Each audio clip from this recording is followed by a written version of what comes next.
Ini penting karena apa? Karena kita perlu untuk memilih, memilah, dan memprioritaskan yang menjadi kekuatan, keinginan dari bangsa dan negara ini. Rakyat butuh bekerja.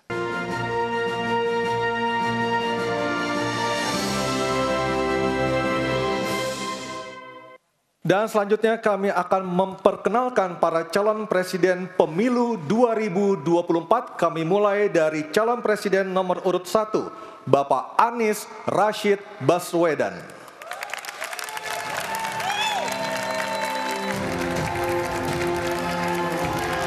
Calon presiden nomor urut 2, Bapak Prabowo Subianto. Calon presiden nomor urut 3, Bapak Ganjar Pranowo.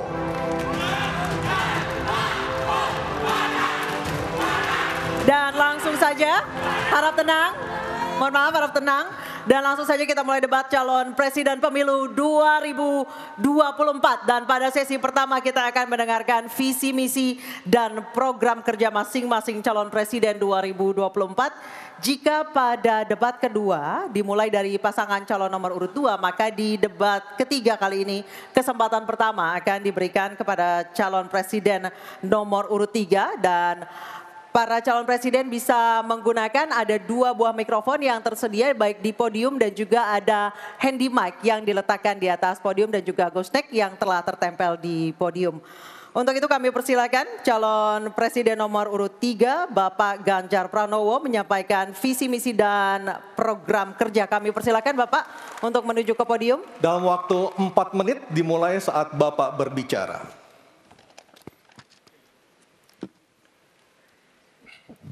Terima kasih.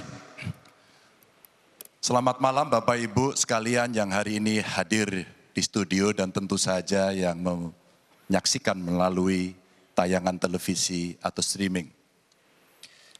Kami membaca sekaligus mencatat persoalan luar negeri, pertahanan keamanan, dan tentu saja dari 3 ini kami akan menyampaikan poin per poin. Yang pertama terkait dengan politik luar negeri kita. Politik luar negeri kita adalah alat untuk negosiasi terhadap dunia luar, tapi kepentingan nasional harus nomor 1. Kenapa itu menjadi penting? Karena kita mesti betul-betul bisa melakukan redefinisi terhadap politik luar negeri yang bebas aktif, yang disesuaikan dengan kondisi kekinian. Ini penting karena apa? Karena kita perlu untuk memilih, memilah, dan memprioritaskan yang menjadi kekuatan, keinginan dari bangsa dan negara ini. Rakyat butuh bekerja. Rakyat butuh lapangan kerja lebih banyak, investasi harus lebih banyak.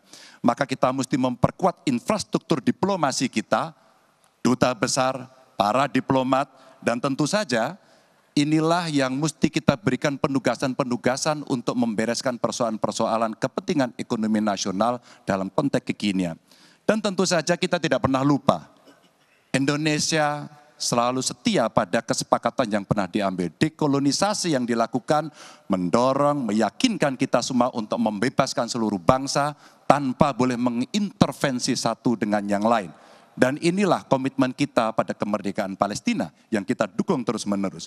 Maka kalaulah kemudian itu kita kerjakan, beberapa problem krisis iklim barangkali akan kita selesaikan dengan membawa pola-pola diplomasi sesuai dengan kekinian yang diperlukan. Atau barangkali kepentingan UMKM yang mesti kita bawa ke dunia internasional seperti praktek yang pernah kami lakukan di Jawa Tengah. Dan itu membuat masyarakat akan merasakan politik luar negeri jauh lebih baik. Pertahanan, sistem pertahanan rakyat semesta mesti kita dorong, kita lapisi dengan pertahanan yang betul-betul berlapis dan kita jadikan benteng pertahanan Nusantara sebagai sebuah satu kesatuan. Dan kita perlu melakukan penataan gelar pasukan karena IKN menjadi pusat gravitasi baru. Dan ini bagian dari antisipasi terhadap tarung global antara Amerika Serikat dan Tiongkok. Untuk itulah pertahanan kita mesti masuk pada wilayah 5.0 dengan teknologi sakti, dengan rudal hipersonik, senjata cyber, sensor kuantum, dan sistem senjata otonom. Dan itu bisa dilakukan kalau anggaran dari Kemenhan itu 1-2% dari PDB. Sehingga MEF kita akan bisa tercapai. Karena ini yang mengerikan di 2024, saya khawatir ini tidak akan tercapai. Untuk keamanan, terorisme, narkoba, pinjaman online, judi online, kekerasan seksual, ini perlu mendapatkan perhatian termasuk TPPU. Maka reformasi kepolisian betul-betul harus mengantisipasi ini dengan penguatan cyber system kita, termasuk pengembangan SDM cyber yang kuat. Polisi yang menjadi pengabdi masyarakat betul-betul akan bisa mengayomi. Seperti kemudian pada saat saya bertemu dengan Ibu Mary Hugeng. Bagaimana Ibu Mary menceritakan bahwa polisi kita mengayomi dengan kesungguhan. Polisi kita hidup dengan sangat sederhana dan mereka punya integritas yang tinggi. Sebagai anak polisi, saya paham betul ini sesuatu yang sulit dan pasti akan bisa kita lakukan. Dan tentu saja inilah capaian-capaian yang akan kita lakukan oleh Ganjar Mahfud. Bismillah, insya Allah kami siap. Baik, terima kasih Bapak Ganjar Pranowo. Kami persilakan kembali ke tempat Pak Ganjar. Kami persilakan kepada Bapak Anies Rashid Baswedan untuk menuju podium menyampaikan visi, misi, dan program kerja dengan waktu 4 menit.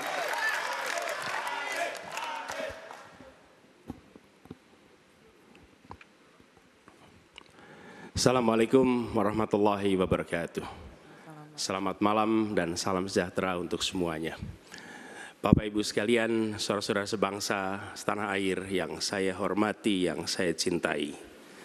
Ketika kepercayaan dari Ibu dan Bapak saudara sekalian diberikan kepada kami, maka kami insya Allah akan mengembalikan posisi Indonesia menjadi pelaku utama di dalam konstelasi global. Indonesia tidak hadir sebagai penonton, tapi Indonesia hadir sebagai penentu arah perdamaian, kemakmuran bagi seluruh bangsa di level global maupun di level regional. Kami merencanakan bagaimana kekuatan Indonesia, kekuatan kebudayaan, kekuatan kesenian, kekuatan ekonomi ikut mewarnai kancah dunia. Kita ingin film kita, seniman kita, kuliner kita, diplomati kita, para diaspora kita menjadi fenomena dunia, hadir mewarnai kancah internasional. Kita menginginkan dengan cara seperti itu, maka apa yang kita kerjakan di level dunia membuat Indonesia bisa menjadi tuan rumah di negeri sendiri sekaligus tamu mempesona di negeri orang. Dan Presiden menjadi panglima diplomasi Indonesia. Bukan hanya hadir dalam forum-forum, tapi hadir mewarnai, hadir serius memperjuangkan amanat, termasuk amanat terpenting, menghapuskan penjajahan di muka bumi. Bukan sekedar statement dalam upacara, tapi Presiden dan seluruh jajaran diplomasi bekerja keras untuk itu, khususnya untuk Palestina. Tapi dalam kenyataannya, kita bicara tentang pertahanan di sisi lain. Kita menghadapi tantangan yang tidak kecil. Dalam beberapa tahun terakhir ini, lebih dari 160.000 orang meninggal, bukan karena serangan militer, tapi karena serangan virus. HP kita, komputer kita, diserang oleh cyber attack. Lebih dari 800 juta cyber attack. Perdagangan manusia, perdagangan anak. Bagaimana perempuan, anak-anak menjadi korban, lebih dari 3.000 orang. Dan narkoba menyerbu Indonesia. 4,8 juta orang terpapar narkoba. Keluarga-keluarga kita menderita karena narkoba ini. Dan itu pedih sekali. Itu tingkat keluarga. Pencurian ikan, pencurian pasir, itu menandakan bahwa kita kebobolan. Dan lebih jauh lagi, ironisnya, Kementerian Pertahanan menjadi kementerian yang dibobol oleh hacker di 2023. Sebuah ironi. Karena itu kita ingin mengembalikan. Dan 700 triliun anggaran Kementerian Pertahanan tidak bisa mempertahankan itu, justru digunakan untuk membeli alat-alat alutsista yang bekas. Di saat tentara kita lebih dari separuh tidak memiliki rumah dinas. Sementara menterinya punya, menurut Pak Jokowi, punya lebih dari 340 hektar tanah di Republik ini. Ini harus diubah.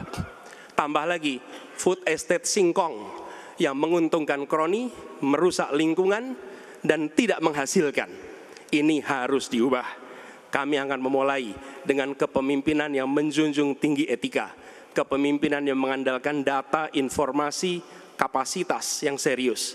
Kita ingin Republik ini berperan di level global, dijaga secara serius untuk rumah tangga, untuk nasional, sehingga kewibawaan kita adalah kewibawaan berdasarkan kekuatan. Untuk itu kita butuh perubahan.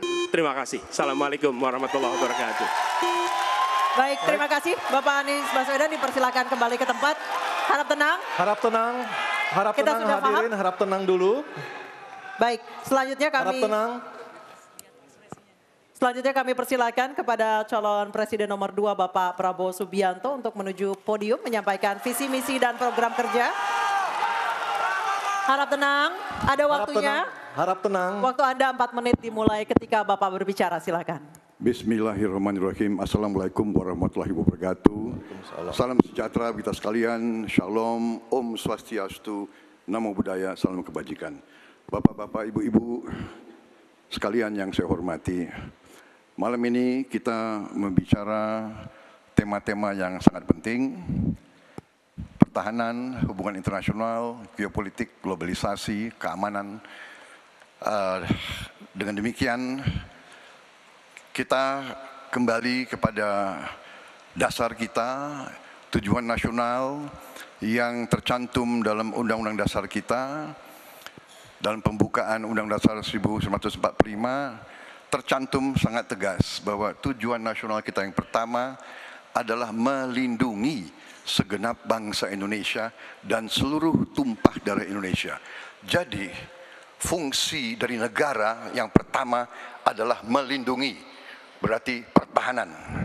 Saudara-saudara, kita memahami negara kita sangat besar, sangat kaya, ratusan tahun negara-negara dari jauh datang ke Nusantara ini untuk intervensi, untuk mengganggu, untuk adu domba, dan untuk mencuri kekayaan kita. Sampai kita merdeka, kita pun harus berhadapan dengan kekayaan alam kita diambil dengan murah. Karena itu, untuk kita menjadi negara makmur, untuk kita menjadi negara sejahtera, untuk rakyat kita hidup layak, punya pekerjaan layak, kita harus menjaga kekayaan kita. Kita harus menjaga dan habis itu kita harus mengelola kekayaan kita. Saudara-saudara sekalian, politik luar negeri kita secara tradisi sejak awal kita merdeka adalah bebas aktif, adalah non-blok, tidak memihak, tidak ikut blok-blok, tidak ikut fakta. Ini akan saya teruskan. Dengan hubungan baik dengan semua kekuatan, kita bisa mengamankan kepentingan nasional kita. Saudara-saudara sekalian, 1000 kawan terlalu sedikit, 1 lawan terlalu banyak. Kita akan menjalankan politik tetangga baik. Saudara-saudara sekalian, kita bertekad harus punya pertahanan yang kuat. Mungkin ada yang asal bicara tanpa data, ya kan? Mungkin didorong oleh ambisi yang menggebu-gebu sehingga tidak objektif. Saudara-saudara sekalian, saya sebagai Menteri Pertahanan berpegang kepada doktrin, kepada strategi nasional, dan semuanya adalah atas dasar kepentingan bangsa dan rakyat Indonesia, dan saya mampu mempertanggungjawabkan, dan saya berkeyakinan hanya dengan pertahanan yang kuat kita akan dihormati, kita akan menjaga kepentingan nasional kita.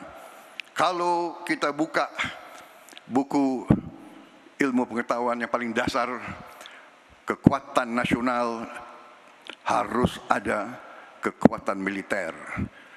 Tanpa kekuatan militer, sejarah peradaban manusia mengajarkan bahwa bangsa itu akan dilindas seperti di Gaza sekarang ini.